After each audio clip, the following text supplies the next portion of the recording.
Listeners, I have a really special announcement today. I'm so excited to tell you A Season of Caring podcast is hosting an encouragement series. This is a series of 6 presentations designed specifically for you, someone who's caring for someone that they love. Presentations will be given by fellow caregivers who have amazing wisdom and advice to share with you. And I just know that you will really enjoy our presentations as well as panel discussion. The encouragement series is available free online August 24th through September 5th. Just visit encouragementseries.com to learn more and register today.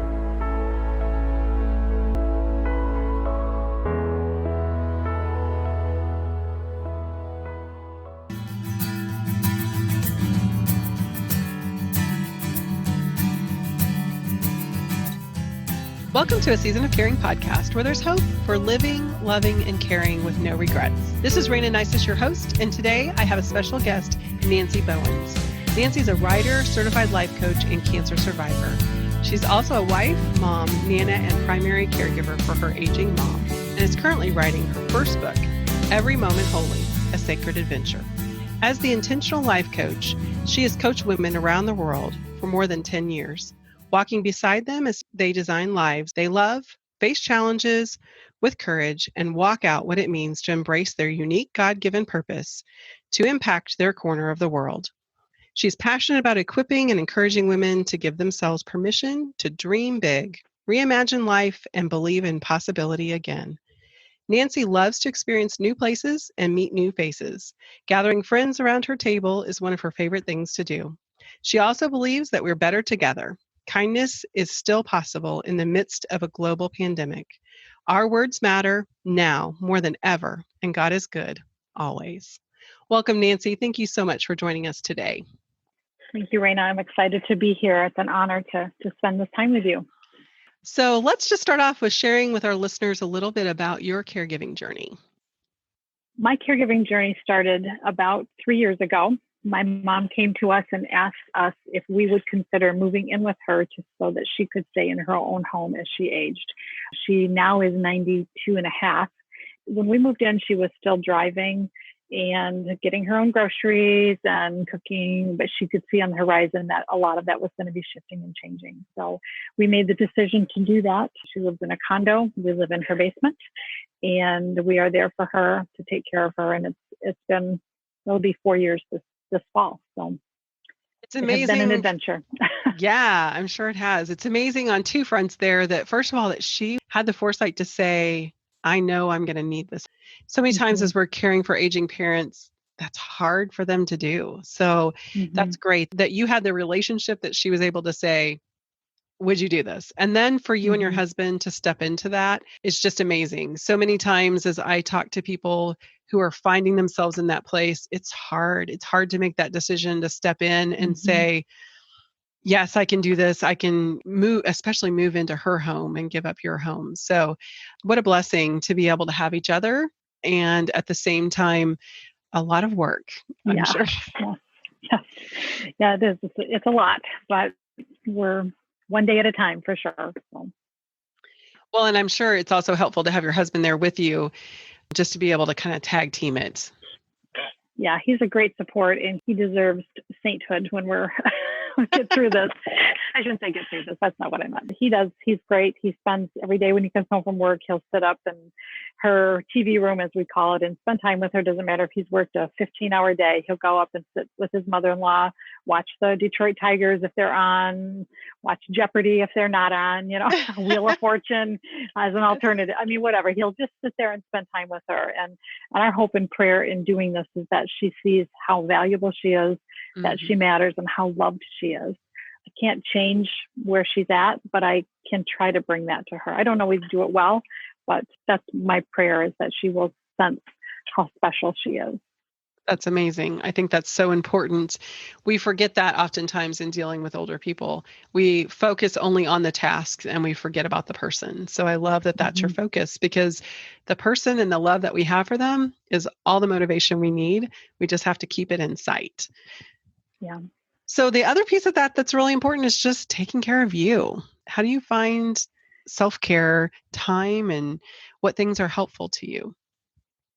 That's probably an area that is one that I struggle the most. In addition for my mom, I also work 4 days a week outside the home, in addition to the coaching that I do. So my time, there's not a lot left over at the beginning nor the end of the day. I work at getting up early to try to take a walk with my little dog before my day starts. I try to do a little bit of reading. Honestly, right now with the whole pandemic and working from home and all of that, you think that would be easier because I'm there, but there's actually a whole lot more that's going on around us because of that. I tell people, I feel like I'm juggling pumpkins, and not just juggling pumpkins, things that are so big that I don't want to drop any of them, but if I don't catch them right or do them right, they can be crushing.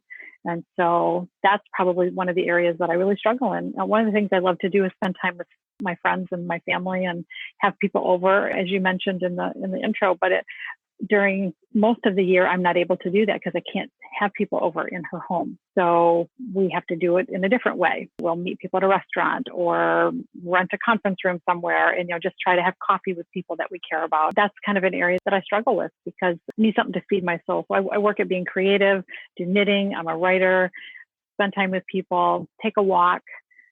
I like to try new recipes. So things that feed that creative side of me are ways that I kind of fill that bucket back up again. So important that we forget about the fact that that creativity does fill us. And when we are busy with all the to-dos, we forget about those creative things. And I love that you're listing some great things. Listeners, if you haven't tried doing some new cooking or a new craft or a new activity, something you haven't done in a while, that's definitely a way to help fill your cup. So thinking about what brings you joy can definitely be a part of that self-care that's so important and to keep burnout away. Yes. So yes, absolutely. some of the ways that you're keeping burnout sounds like taking care of yourself physically as well as some of those creative things. Absolutely. Because when I start feeling burned out, then I start to feel resentful, not of my mom, but resentful of time that I wish for. But then if I didn't have her, then I'd wish for that. So it's the guilt tug of war. Tug of war, that's a great word to describe it because there is that desire to have your life back and the things that you love, your space and the opportunity to be the hostess that you are, at the same time knowing that having those things back means that she will have gone on. Right. And then to feel guilty that sometimes, I don't want to say that I wish for that because that's not what I mean, but she tells me all the time, I just want to die. I just want to die. I just want to die. And what do you say to that? It's like, Mom, just don't talk like that. And she'll say, but you don't understand. Like I try to understand, but I can't understand. I'm not 92 and a half, but I want her to still see that she matters. That's sometimes the biggest struggle is she doesn't see that. And so my part of what I try to do is just keep speaking life into her and encouraging her, even when she doesn't receive it, which is 99.9% of the time she pushes back. I keep trying because I know that there's life and power in our words, and I just continuing to choose to speak life into her. Sometimes I want to just not speak anything but not life, Sometimes what I'd like to say and what I say are two completely different things. I'll just be real here. Yeah. That's truthful for all of us. And everybody who's been in that boat knows what that feels like. So that's just being human. And thanks for being real with us. One of the things that you talk about is just dreaming big with your clients. So how do you keep your dreams alive in this season of unknown and of sacrifice? One of the things I really am purposeful about is relationships. So that's like super important to me, the people that I surround myself with. And so when I have a dream, like writing my book or reaching out or traveling or doing different things, I try to surround myself with minded people who will challenge me when I'm weary, and people who will speak life into me to keep my dreams alive. Because right now I feel like I'm treading water, little dog just pedaling. And I feel like I'm just like barely breathing here and not knowing how long the season will last. But like you said, when it's over, then it means that she's no longer here. And then that's a whole nother process. But as far as dreaming big, I am determined that no matter what happens, that I am not going to lose sight of what God has called me to do and how he's created me to be. I am going to choose to live a life without regrets. having gone through a cancer journey, having gone through health challenges prior to that, I don't want to ever take this life for granted. And so sometimes it's just in the small things. That's one of the reasons I started writing the book, every moment holy. I mean, everything we do, whether it's helping my mom take a shower, making her chicken soup for the 40,000th time, or taking my dog for a walk, or spending time with my grandchildren, whatever it is, there's holiness in all of it. And to see that what we do with our hands, where our feet go, the things that we speak, the things that we think of, it all matters.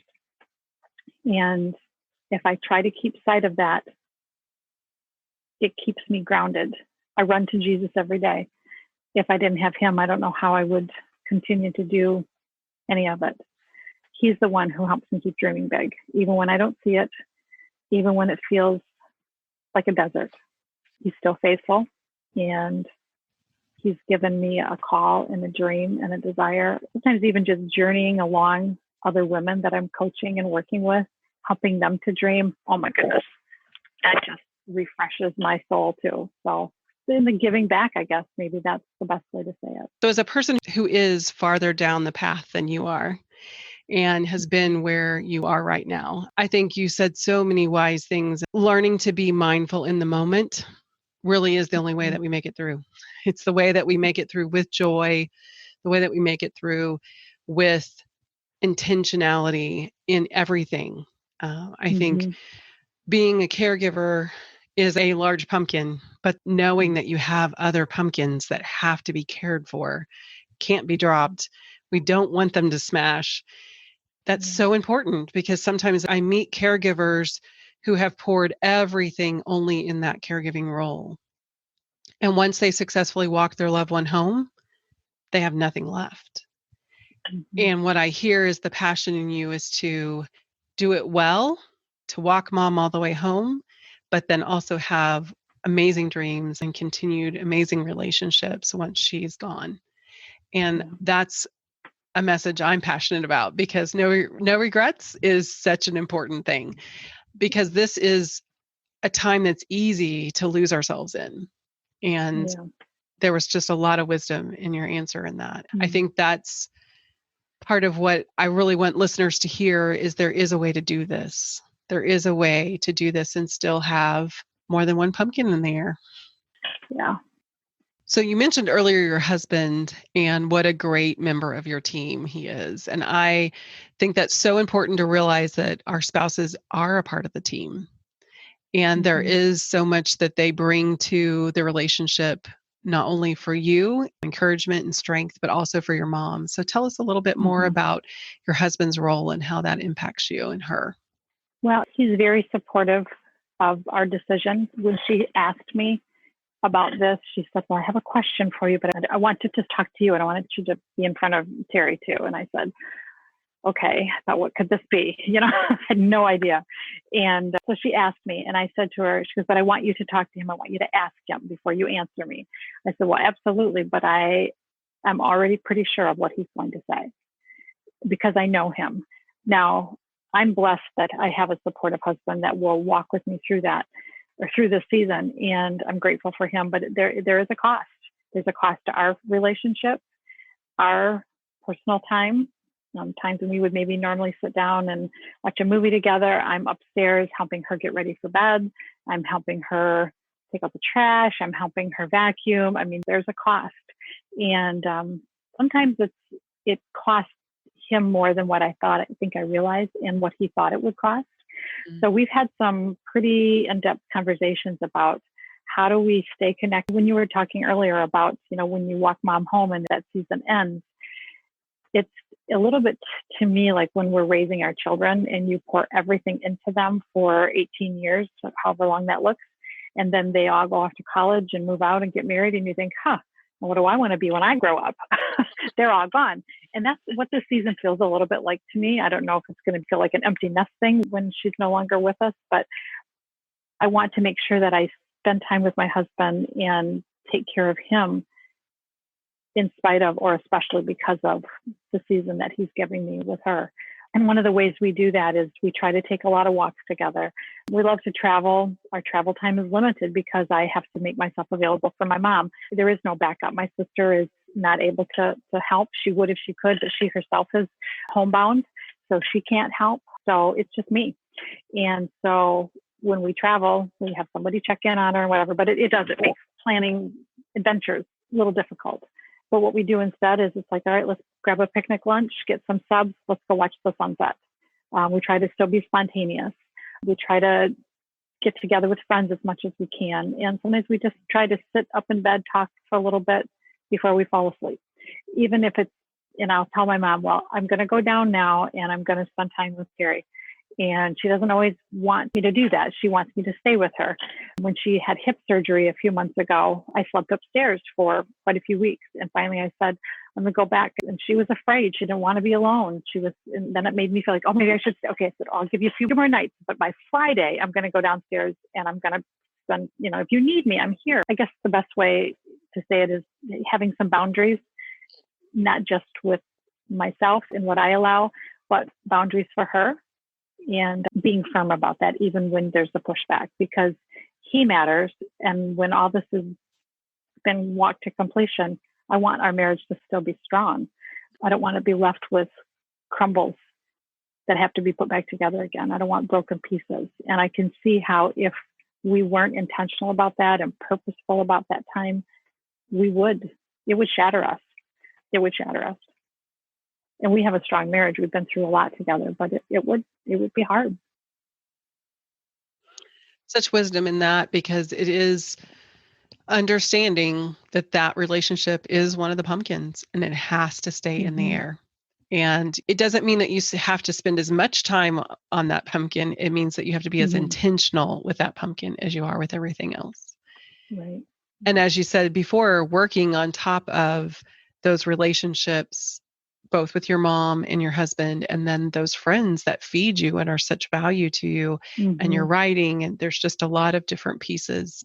And I think that's where being an intentional life coach definitely works in your favor of realizing I'm walking this out every day, because if I don't, it's going to be ugly. Right.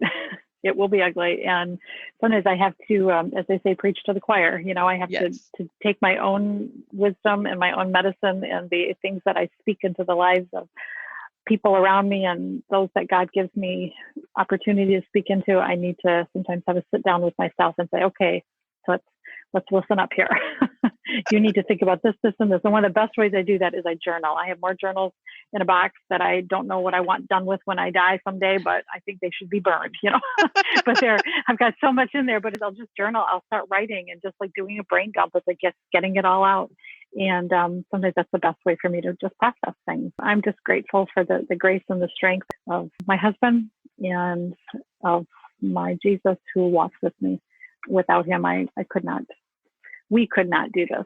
And again, my prayer is always that Mama will know that she matters and that she's precious. And I want to do this season well for her. It's beautiful. I love that. So as we wrap up, if there was one nugget that you can give our listeners, what would be something that you would want to have them walk away with? I think the one thing, if I could speak anything, would be to say, you need to you have to stay filled up and take care of yourself in the midst of whatever you're walking through. Because if you don't, there will be nothing left for you to give to the people around you, and the relationships that matter most are going to shatter. You won't be able to do what you do. You're going to live with guilt, all of those things. I know that's more than one thing, but it's just take care of yourself, draw boundaries, listen to yourself when you realize that you're starting to burn out, and be willing to take a step back. Wise words. We hear from most caregivers that are out of the season say that, but I love that you in the middle of the season realize that self-care is so important and can't be replaced. Tied to all those emotions that we don't want to feel is if we are not caring for ourselves. And we start to feel the bitterness, we start to feel the guilt. Those are warning signs that we're not doing a good job of caring for ourselves. So we really do have to take a step back and figure out what it is we need to be able to continue in this season so we can walk our loved one all the way home. Thank you so much, Nancy, for being here today. It was amazing to have a frank conversation with someone who's in the trenches today. Thank you, Rayna. It was a delight. Appreciate you having me on the show. You can stay in touch with Nancy at nancybouwens.com. Again, she's the intentional life coach and obviously has amazing wisdom to share. So if you'd like to reach out and connect with Nancy, I'm sure she'd love to hear from you. Just a reminder, listeners, A Season of Caring podcast is created for the encouragement of family caregivers. If you have medical, financial, or legal questions, be sure to contact your local professionals and take heart in your season of caring.